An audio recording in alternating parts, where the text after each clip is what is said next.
சரித்திரத்தை மாற்றி எழுதணும்னு வந்திருக்கும். வரலாற்றில் மாபெரும் புரட்சியை உண்டு பண்ணணும்னு வந்திருக்கும்.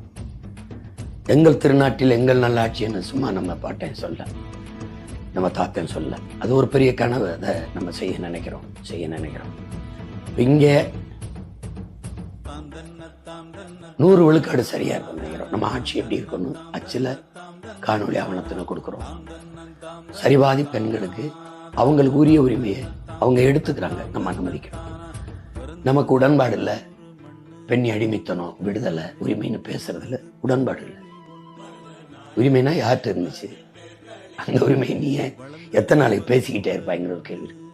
இந்தியா இப்பதான் 33 விழுக்காட்டுக்கு இன்னும் பேசிக்கிட்டு சிவனை வணங்குவாங்க, ஆனா 33 விழுக்காட்டுக்கு பேசி கொண்டு இருப்பாங்க. நமக்கு அது இல்லை. அது அவங்க உரிமை. அவங்க எடுத்துக்கிறாங்க, நம்ம கைகொட்டி ஆர்ப்பரிச்சு